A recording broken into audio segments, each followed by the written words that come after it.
Olá, seja bem-vindo. Hoje nós queremos dar continuidade aos nossos estudos bíblicos sobre Apocalipse. Se você não acompanhou o último estudo, procura aqui no canal do YouTube da paróquia, está disponível lá para você assistir. Na semana passada, o Edson nos trouxe uma reflexão bem interessante sobre o início do livro de Apocalipse, os 8 primeiros versículos. Eu queria fazer uma retrospectiva bem breve sobre eles, porque esse início do livro nos traz algumas respostas. A primeira delas, quem escreveu? O autor se apresenta como João, provavelmente o mesmo João que foi apóstolo de Jesus, o qual agora tem uma revelação de Jesus dada por Deus. Além disso, esse início também nos traz o objetivo para o livro de Apocalipse ter sido escrito, ou seja, mostrar aos servos de Deus, a toda a igreja, o que deve acontecer em breve, acontecimentos que ainda estão por vir. E para quem? Inicialmente, o Apocalipse foi escrito a 7 igrejas, 7 comunidades que se encontravam na Ásia Menor. Nós vamos ver um pouquinho mais sobre elas hoje no nosso estudo e nos próximos estudos também, mas em resumo é isso. E João ele dá ainda uma bela apresentação de quem é Deus. Quem é o Deus que deu essa revelação para ele? O Alfa e o Ômega, ou seja, o início e o fim de todas as coisas, o início e o fim da minha e da tua história. Aquele que é a fiel testemunha, o primogênito dos mortos, ou seja, o primeiro a ressuscitar dos mortos para a vida eterna. Soberano dos reis da terra, que nos ama e pelo seu sangue nos libertou dos nossos pecados, e que virá dos céus entre as nuvens com poder e glória. Além disso, João também traz uma apresentação de quem nós somos, de quem nós nos tornamos pelo sangue derramado de Cristo. Reino e sacerdotes para o Pai. Nos tornamos servos de Deus, além de seus filhos. Para resumir esse início, dá para dizer, com toda convicção, com toda certeza, que Apocalipse não é um livro para falar sobre o fim do mundo, não é o livro que está na Bíblia para nos falar sobre tragédias, desgraças, morte e destruição que ainda virão. Apocalipse é uma revelação de Deus para a sua igreja. Uma igreja que passa por tribulações, que passa por perseguições. Apocalipse é uma palavra que queria e quer ser bênção, quer renovar a esperança da volta de Jesus, nos lembrando que esse mundo, ele é um mundo passageiro, e que em Jesus Cristo nós já temos a vitória sobre o mal e sobre a morte. E hoje no nosso estudo, nos versículos 9 a 20, nós temos um relato de como foi esse encontro de João com Jesus. Como foi esse encontro onde Jesus lhe trouxe essa revelação. Eu quero ler contigo. O texto vai aparecer aqui na tela. Apocalipse 1, 9 até 20 diz o seguinte: Eu, João, irmão vosso e companheiro na tribulação, no reino e na perseverança. Em Jesus, achei-me na ilha chamada Patmos, por causa da palavra de Deus e do testemunho de Jesus. Achei-me em espírito no dia do Senhor e ouvi por detrás de mim grande voz como de trombeta, a qual dizia: O que vês, escreve em livro e manda às 7 igrejas: Éfeso, Esmirna, Pérgamo, Tiatira, Sardes, Laodiceia e Filadélfia. Voltei-me para ver quem falava comigo, e voltado, vi 7 candeeiros de ouro, e no meio dos candeeiros, um semelhante a filho de homem, com vestes talares e cingido à altura do peito, com uma cinta de ouro. A sua cabeça e os cabelos eram brancos como alva lã, como a neve. Os olhos como chama de fogo, e os pés semelhantes ao bronze polido, como que refinado numa fornalha. A voz como voz de muitas águas. Tinha na mão direita 7 estrelas, e da boca lhe saía uma afiada espada de 2 gumes. O seu rosto brilhava como o sol na sua força. Quando o vi, caí a seus pés como morto. Porém ele pôs sobre mim a mão direita, dizendo: não temas, eu sou o primeiro e o último, e aquele que vive. Estive morto, mas eis que estou vivo pelos séculos dos séculos, e tenho as chaves da morte e do inferno. Escreve, pois, as coisas que viste, e as que são, e as que hão de acontecer depois destas. Quanto ao mistério das 7 estrelas que viste na minha mão direita e os 7 candeeiros de ouro, as 7 estrelas são os anjos das 7 igrejas, e os 7 candeeiros são as 7 igrejas. Até aqui o texto. Estimados, novamente, João se apresenta como autor do Apocalipse, um irmão na fé e companheiro das comunidades que estavam recebendo essa carta. Irmão na fé e companheiro na tribulação, porque as comunidades estavam sendo perseguidas e João também estava exilado em Patmos por pregar o Evangelho, a palavra de Deus e o testemunho de Jesus Cristo, como ele mesmo diz aqui. João também se apresenta como companheiro no reino de Deus presente aqui e agora, através do testemunho público de que Jesus é o Cristo. Esse reino de Deus que já foi inaugurado por Jesus e que na segunda vinda de Jesus será então pleno. João também se apresenta como companheiro na perseverança pela espera por Jesus. Essa espera perseverante e confiante de que Jesus voltará dos céus em poder e glória. Ou seja, João é sim aqui um porta-voz de Deus. Alguém que recebeu uma revelação especial de Deus para ser levado então para as comunidades. Mas isso não coloca ele isolado da comunidade. Pelo contrário, João continua sendo um irmão, continua sendo alguém próximo. E ele estava ciente de que alguém de carne e osso, um ser humano, não podia ver e compreender plenamente o reino de Deus. Nós temos nossos limites. E por isso então João diz que achei-me em espírito no dia do Senhor. João se sente arrancado de todos os limites e sendo levado para a realidade do Espírito Santo, para a realidade do Espírito de Deus, onde ele pode ver, onde ele pode ouvir e entender o reino de Deus. Não é algo, digamos, sobrenatural, uma separação de corpo e alma, nada disso.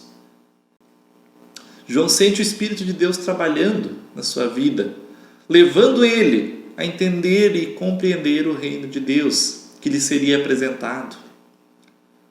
E quando João está nesse momento, então, no dia do Senhor, no dia de culto, no domingo, ele é surpreendido por uma voz atrás de si. Uma voz forte, uma voz comparada a uma trombeta. Não uma voz delicada, uma voz doce, mas um som áspero, estrondoso, penetrante, algo assustador e difícil de descrever. Essa voz desconhecida e assustadora lhe dá uma ordem. Escreve o que vê e manda às 7 igrejas da Ásia: Éfeso, Esmirna, Pérgamo, Tiatira, Sardes, Filadélfia e Laodiceia. João não podia falar pessoalmente com aquelas comunidades, ele estava exilado numa ilha quase deserta. Por isso então ele deve escrever. Já que ele não pode ir e falar essa revelação de Deus, ele então deve escrever ela. Mas além disso, o texto escrito ele também demonstra compromisso de Deus. Como se Deus estivesse autenticando, estivesse assinando o Apocalipse. Assinando aquilo que as comunidades receberiam em breve, que foi escrito por João. Nós temos aqui mais uma vez essa ênfase, que não foi uma história inventada por João, mas uma revelação de Deus quase que assinada por Deus. E essas 7 igrejas eram comunidades próximas, que ficavam na região da Ásia Menor, em torno de uns 400 quilômetros de distância, que separavam uma ponta de outra. Eram sedes administrativas do império, onde o culto ao imperador vigorava. Por esse motivo também ali os cristãos eles eram perseguidos mais ferrenhamente. Por quê? Porque o culto ao imperador obrigava as pessoas a confessarem que o imperador, o César, ele era o Kyrios, o Senhor. Enquanto os cristãos diziam, Jesus é o Kyrios, Jesus é o Senhor, não há outro, ele é o verdadeiro Senhor.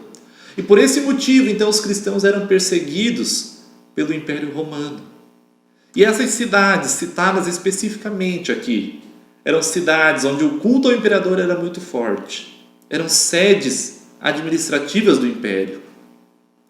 Mas além disso, se a gente olha o número 7 dentro do Apocalipse, nós vamos perceber ali uma referência, uma analogia à plenitude.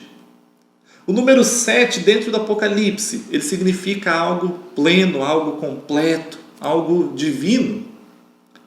E por isso, Apocalipse não foi escrito somente a 7 comunidades específicas, mas requer a atenção de toda a igreja em todo o tempo. E é muito interessante ainda no versículo 12, quando João se vira para ver quem falava com ele, ele é surpreendido. Ele se depara então com 7 candeeiros de ouro. O candeeiro, eu vou tentar deixar aqui do lado uma imagem de um candeeiro. Se a gente pensa no candeeiro com 7 velas, era um símbolo clássico judeu, símbolo do povo de Deus, do Israel escolhido por Deus para ser bênção. Mas na época também era possível encontrar em volta do trono do imperador algo parecido com estandartes de luz, candeeiros espalhados em volta do trono do imperador. Não candeeiros de 7 velas, como símbolo judaico, mas ainda candeeiros que serviam para iluminar em volta do trono do imperador. Entretanto, quando João olha para esses candeeiros, no meio deles não está o trono do imperador. No meio deles está alguém semelhante a filho de homem. E essa é uma referência clara a Jesus. Quando João escreve o seu evangelho, também os evangelhos de Mateus, Marcos e Lucas, algumas vezes se referem a Jesus como filho do homem. E o que João vê aqui é alguém semelhante ao filho do homem, alguém semelhante a Jesus. João então passa a fazer uma descrição magnífica da roupa usada por aquela figura, por aquele ser.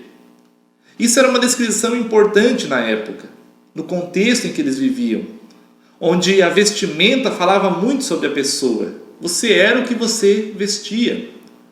Hoje isso ainda é bastante atual. Muitas vezes nós ainda conseguimos julgar as pessoas pela roupa que estão vestindo. Mas na época de João, na época de Jesus, na época em que o Apocalipse foi escrito, isso era ainda mais forte. A roupa mostrava quem a pessoa era. E pela descrição que João faz aqui, daquele ser que estava junto com ele, que estava entre os candeeiros de ouro, nós temos a descrição de um sacerdote. Mais especificamente, um juiz. Alguém cuja voz é comparada ao som de muitas águas, ou seja, o som de uma tempestade. Uma voz impossível de refutar, ou seja, uma voz contra a qual nada pode se impor.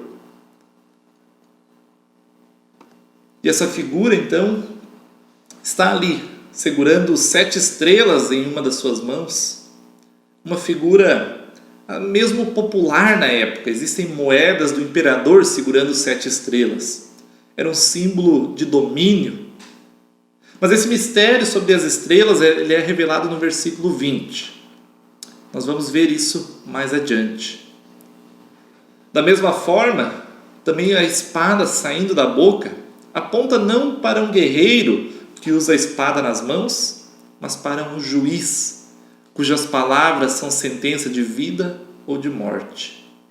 Essa é a figura que estava ali no meio dos candeeiros, um juiz celestial, diante de quem João cai no chão como morto. Não para adorá-lo, não porque ele havia reconhecido Jesus, porque aquela figura que ele viu não lembrava nada o Jesus de Nazaré que esteve com ele durante tanto tempo. Aquele Jesus que ele viu ser crucificado, sepultado e ressuscitado. Não, aquela figura não lembrava nada, esse Jesus. Aquela figura ali era um juiz celestial. Então João cai no chão, provavelmente cheio de temor, assim como Paulo no seu encontro com Jesus. Mas temos aqui um porém, um gesto nobre. Essa figura vem em direção a João e põe a mão no seu ombro e diz: não temas. Esse gesto, junto com essas palavras, são algo confortante. É um gesto de nobreza, de ternura. Colocar a mão no ombro de alguém que está prostrado, ajoelhado no chão, dizendo: não temas, não tenha medo, não se preocupe. Essas palavras, elas acompanhavam muitas das revelações de Deus. Nós podemos olhar um exemplo muito claro em Josué 1:9, quando Deus chama Josué para assumir o lugar de Moisés, para assumir a liderança do seu povo. Deus diz: Josué, não fui eu que te mandei? Não temas, seja forte e corajoso, porque eu sou contigo. Essa palavra, não temas, essa expressão, ela acompanha muitas vezes a revelação de Deus no Antigo Testamento. E novamente aqui ela aparece. E aquela figura resplandecente no meio dos candeeiros de ouro, aquele juiz celestial, se apresenta. É Jesus, o primeiro e o último, que esteve morto, mas vive pelos séculos dos séculos, que vive eternamente, que tem em suas mãos o poder sobre a vida, sobre a morte, que tem em suas mãos a chave do inferno. Agora aquela figura misteriosa, resplandecente, aquele juiz celestial, ele é reconhecido. É Jesus. Jesus que João havia conhecido muito bem, que foi morto, mas ressuscitou e subiu aos céus. É esse Jesus que vem ao encontro de João e diz: não temas. É esse mesmo Jesus que lhe manda escrever as igrejas. É esse Jesus que lhe dá essa revelação para lembrar, sim, dos sofrimentos presentes, para lembrar que, sim, a comunidade, a igreja de Jesus está sendo perseguida, está passando por tribulação, mas uma revelação também que aponta para o que ainda vem, o reino de Deus em sua plenitude, Jesus Cristo entre as nuvens dos céus, a eternidade. E o mistério, então, das 7 estrelas e dos 7 candeeiros é revelado. Os 7 candeeiros são as 7 igrejas. Talvez isso pareça pouco relevante para nós.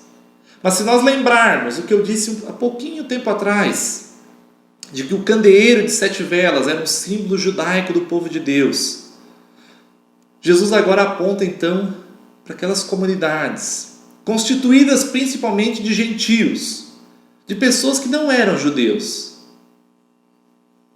E Jesus diz então: vocês são povo de Deus. Vocês são os candeeiros, vocês são o novo Israel, se nós podemos chamar assim. E os 7 anjos? Aí nós temos uma pergunta um pouco mais difícil. Muitos exegetas, muitos pesquisadores tentaram decifrar isso. E hoje nós temos então 3 linhas de pensamento que defendem quem são esses anjos, mas nenhuma delas dá para dizer que está certa ou errada.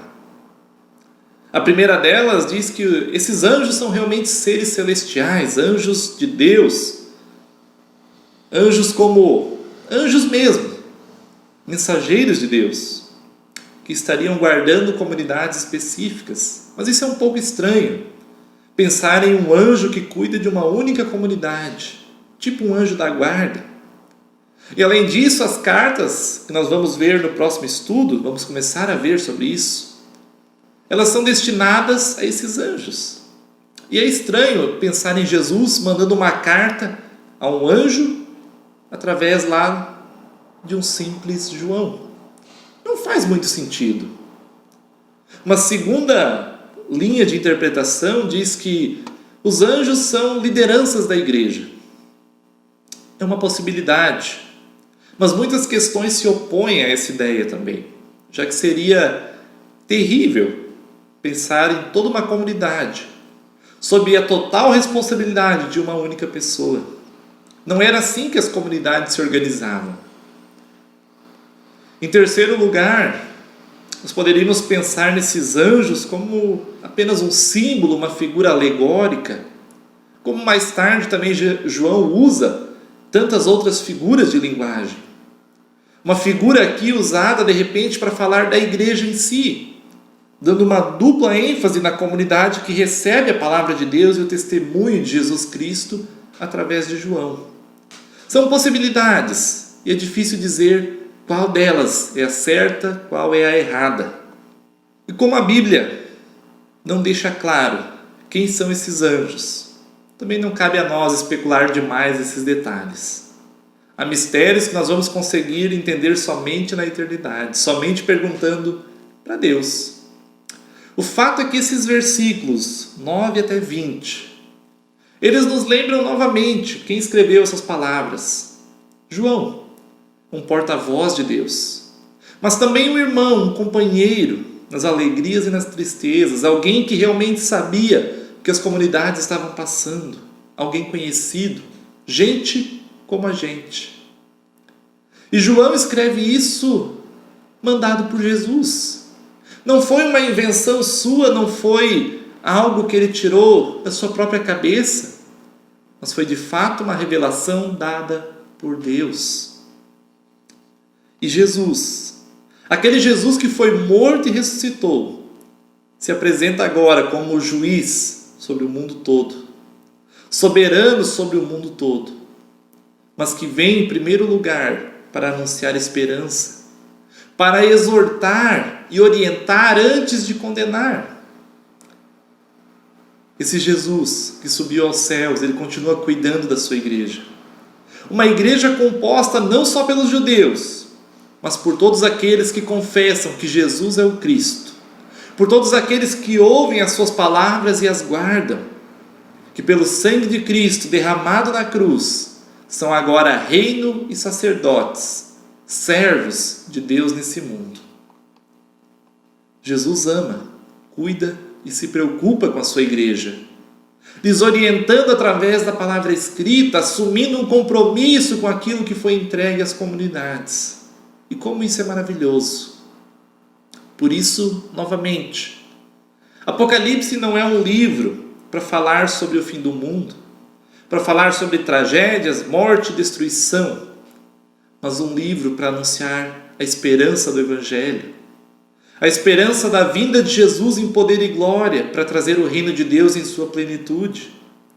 Lembrando que esse mundo é passageiro, mas o que Deus prometeu é eterno. E isso é escrito e assinado por Deus, é carimbado por Deus, é autenticado por Deus. O próprio Deus firma um compromisso com essa promessa. E por isso nós podemos também crer e confiar nessas palavras de todo o nosso coração. Estimados, por hoje nós encerramos por aqui. Fica o convite ainda, se você quiser ainda participar pessoalmente. Na quinta-feira nós temos estudo bíblico no centro em Atalanta. Vai ser lá na comunidade. Se você quiser participar, fica o convite às 20 horas, quinta-feira, em Atalanta.